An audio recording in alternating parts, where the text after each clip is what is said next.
Hello, welcome back to the Scale Modelling Cafe and welcome to this relatively short video on Ammo's new range of metallic paints. The range is called A-Stand and it is essentially Alclad paint. It's been rebranded, as I said, in the A-Stand. And like I say, it's labelled metallic lacquer, and it is essentially the Alclad range, like I said. But the repackaging, the bottle is, I think, a lot more user-friendly. It's a lot more squat. I don't have my glasses on, so I can't tell you exactly how much is in here, but probably about the same amount, I would have thought. The range has been slightly delayed through some production issues, nothing to do with Ammo at all, logistics and all that kind of stuff. I think many companies are suffering from that at the moment. It's just where we are in time in the world as we're coming out of COVID. But yeah, I'm quite excited about these because it, as I said, I mean, a lot of us have got a nice collection of Alclads anyway, but I think the packaging is what makes these. I don't think they've tweaked the formula at all. They may have, but I've got a feeling they may have added a few extra tones to the range, maybe dropped a few of the less popular ones. But yeah, I think these are really cool. What I'll do is I'll just quickly talk about the packaging. We'll go through the contents. I've got a little box here of tones, and yeah, I'll just talk about each one. So the range is kind of split into sections, if you like. It's divided up. The first one that I'll talk about is the classic metallic paint itself. So this one is dark aluminium.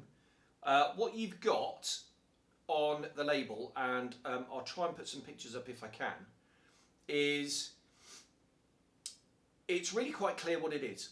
So you have the A-Stand running vertically down the side, metallic lacquer, the Ammo branding, and then at the top it tells you exactly what tone it is. So this is the dark aluminium, that's A Mig 2302. You've got the standard sort of blah, you know, don't drink it, all that kind of blah on the side with the barcode. But on the back, there's directions, instructions, there's address there. But what I really, really like is there is like a blueprint of a subject. And in this case, it's a Lightning, English Electric Lightning. Absolute classic for this. So that is the kind of the packaging. And that's the dark aluminium. We'll just go through some of the range here, and I've used a few of these on some of the projects, and I'll just splice in at the end just some of my recent projects of using this stuff. So this one is 2314 stainless steel. Really nice tone, that, especially not only if you're going to do stainless steel, but as a base for rusty effects as well. This is high shine plus aluminium. Give it a little shake. I put, you might be able to hear there, I put a little ball bearing in there. Hopefully with this jar, it's a lot less susceptible to any breakage. I have had, having popped a ball bearing in there, I have had it kind of break off the bottom of the old jars. Because this is wider, and just as thick at the bottom, there's kind of more glass in there, so I'm assuming it's more robust. Airframe aluminium. Now this one is really, really shiny, actually. That goes down really, really well over, sorry, itchy nose, over a gloss base. And that's airframe aluminium. What else we got here? Chrome. It actually says chrome for plastic. Now the old Alclad was very fragile and delicate for chrome, but this one, I have used this. I used this on the nose of the Lightning, and I masked it off, and I had no worries at all. What else have we got? Polished aluminium. Again, I've used that one. Now this is really shiny. It's just as shiny as chrome actually. It gives but a slightly different tone, but it works really, really well. Polished aluminium, that's a good one. More of that one in a moment. What's this one here? Bog standard aluminium, and I really like this tone. Now, previously my favourite tone for model aeroplanes was duralumin. I didn't get duralumin in this set. I'm not sure whether they're going to do it. I hope they do, because it is my favourite. However, I've used aluminium very successfully as a replacement, and already this one is I can just about see it. It's probably, I've used about a third of this already. It really is my go-to, having replaced duralumin, because like I say, I haven't got duralumin now. White aluminium, so this is very similar to aluminium, but it's a little bit lighter and more dull at the same time, if that makes sense. It's less shiny, less blingy, if you like, but it is a lighter tone. It's a good one. Right, maybe not that one or that one. I think that might be it for the metallics themselves. Yes, it is. Right, where was that one I just had? Here we go. Right. The reason why I put this one back, I haven't put a ball bearing in this one, is this is burnt iron, so one of the burnt effects. Really good for jet exhausts. They do jet exhausts, but to be honest, I find that a bit dark. It's almost like a glossy metallic black, I find, but I find the burnt iron much better. Sorry, oh, I really need to have a shave. I'm going home next week and this is coming off because I'm not allowed in the house with it. But, right, burnt iron, really, really good tone that. What's this one? This is the same packaging. Right, steel. As opposed to stainless steel, this is darker than stainless steel and it's a real kind of deep, dark, metallic tone. It's really nice. I really like that one. Right, I think he says that is it for those. Right, burnt effects. You still get the transparent effect. So this one is transparent blue. These are in different labels. So these are blue, whereas these ones are like silver and black. These ones are white and blue. As I said, well, this is transparent blue, and on the back we have a Jaguar E-Type. So what they're doing, it appears, is choosing traditional British kind of subjects for the labels, when I really like that. And I really like that sort of, it's very subtle, but being a British bloke, I appreciate that a lot. What else we got here? Save that one. Save that one. Transparent smoke. Again, this is a really good one for post shading. I think most of us may have used the Tamiya smoke colour, which is like an oily browny grey colour, quite dark, and it's really good for weathering. For example, you mix that with a bit of water and a bit of future polish, if you can. I'm gratuitously stealing this from Roy Sutherland, he of Barracuda Studios, and it works really well as a wash over things like gear legs, that kind of thing, over metallic paint, certainly over this stuff. But transparent smoke, that's a really useful weathering tone. Now it is lacquer, so you can't really use it as a wash because it will strip off the underlying paint, but really good for post shading, especially around sort of exhausts and back ends and underneaths and things like that. It's a really good tone. Right, not that one. Go through that one in a second. Hot metal burnt carbon. Again, this is more, it is a burnt sort of brownie tone, but it's got a sort of purpley tinge to it. And it's really interesting. I'm just holding it up to the light now, and it's a definite sort of magenta, really deep magenta colour. It's a really nice tone. Oh, right, this one I should have mentioned earlier. I haven't put a ball bearing in it. This is high speed silver. So all those UK jets in the 50s that were painted, you know, like your Meteors and Vampires and that kind of thing, you have it in a bottle. There you go. It's really nice.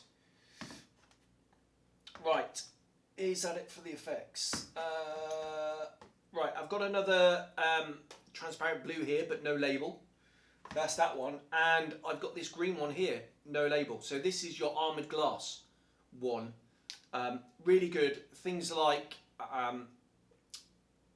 doing armoured vehicles on transparent parts. Some of the sort of 60s jets where the armoured sort of flat panel was certainly some of the F4s had that. Helicopter overhead things. Not a Lynx though. Do not build a Lynx model with bright green or bright blue overhead panels. They were smoke. Obviously, I'm affiliated with the Lynx and I see these beautiful Lynx models with bright blue or bright green overhead panels. Stop doing it, modelers. Do it in smoke. No excuses. You have the tone for that now. Right. That is those. Okay. This one. Gloss Black Primer. It's got a purple label on it. And on the back is a Spitfire. And actually, rather than the others being either plan view or side view, this one is kind of in a banked sort of turn. Looks really cool. Now, I will admit, the Gloss Black Primer, some people have had a problem with drying times, i.e. it doesn't. I will admit, I have had a problem with the Gloss Black Primer in the past. What I tend to use for my models, and what I used on both the Key 84 and the Lightning, was standard Mr. Surfacer 12 or 1500 as a primer, polished, and then I've used Tamiya X1, put that down, you don't need to polish that, beautiful paint, and I've used that instead because that does dry faultlessly. I have had problems with this and I know other people have had it as well. An honest review, I was given these paints by Ammo. I am an Ammo fanboy, not wearing the t-shirt today, but many of you know I am affiliated to them. They publish my book, but I'm always going to do an honest review, 100%. Right, talking of primers and priming, this one is in the same part of the range. This is the standard grey primer and microfiller. This stuff is really good. It's matte, so it will need polishing if you're then going to try and do a gloss coat over the top.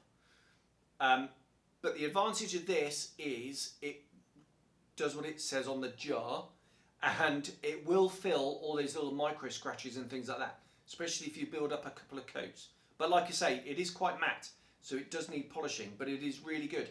I tend to use this over Mr. Surfacer if I've got a model with lots of filler on it, lots of a porous type of filler, and I want to try and just match it into the plastic. This stuff is really great for that.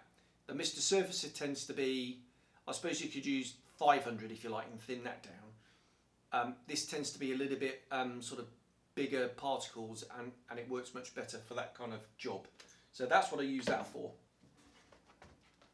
Right, just a few left in here. What's this one? Oh, this is armoured glass. So the other one was a transparent green. This one is an armoured glass. It seems to be a lot darker, a lot more opaque than the other transparent green. But that is that one. Right, and the last two are the varnishes. So we have the Aqua Gloss Clear, and that really rather cool, although I don't really know what it's got to do with metallic paints or anything. We have the Houses of Parliament on the back, whereas the Clear Coat Satin I have here has one of the griffins from the coat of arms on the back. So I like that, nice little touch. I can see the ball bearing in this one. It actually is settled down quite a lot. I probably have to get a brush in there. I can there we go. I could see it floating around, but I couldn't hear it. Right, those two. Now, I haven't used the clear coat satin yet, but I have used the Aqua Gloss Clear. What I used this on was on the Lightning, and I used it over the decals because the kit decals, even though they were cartograph and they look really glossy on the backing paper, were not as glossy as the ultra shiny metallic underneath. So it was a definite, you could see the edge of the carrier film.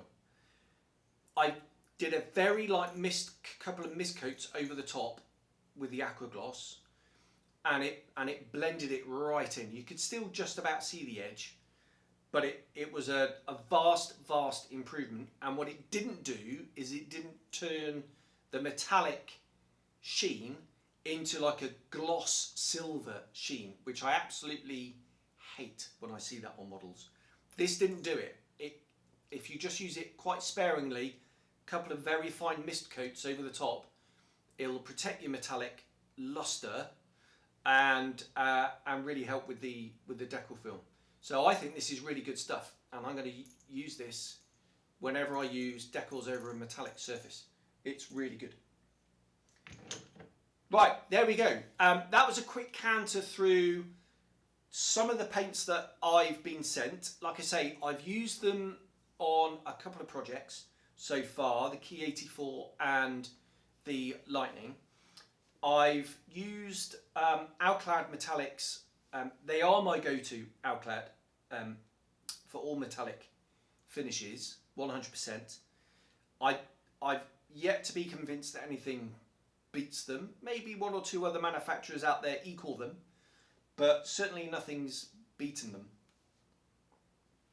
One thing to note, that maybe if you're less familiar with these paints, is they are lacquers. I cannot stress highly enough that you need to use them in a ventilated room, ideally within an extractor type system, one of the vents, spray booth type things, and definitely wear a mask as well. Now out here I don't have a extractor fan thing, but I'm definitely going to get one at some stage. It's just a question of logistics, getting it out from the UK. But I always wear my mask when spraying lacquer stuff because it's smelly, if nothing else. And if you can smell it, that means it's going in. So please, please, please wear a proper mask when spraying these. That's it, I think. Yeah. So that was, like I say, that was a quick canter through some of the bottles that I've got here. Available now on the Ammo website. I'll put a link in the description below. And yeah, if you need to stock up on your Alclads, then pop over and give them a whirl. I'm convinced you're going to really much prefer the bottles. And if you are looking for a metallic range of paints, then I don't think you can beat these. As I said, I am a Ammo fanboy. I will say that right now. But I've used Alclads for donkey's years. Yeah, I cannot rate them highly enough. There we go. If you've got any questions at all, just pop them in the thing below and I will get round to answering them. And yeah, be interesting to hear your take on them. So I think we'll leave it at there. What I'll do now is I'll just bung some video of me spraying this stuff on some of the recent projects, and then maybe a little bit of a gallery thing at the end of some of my metallic models, all done with Alclad. Like I say, it is my go-to and it has been for a very, very long time. So enjoy the next bit, and I'll see you on the next one. Cheers, bye-bye.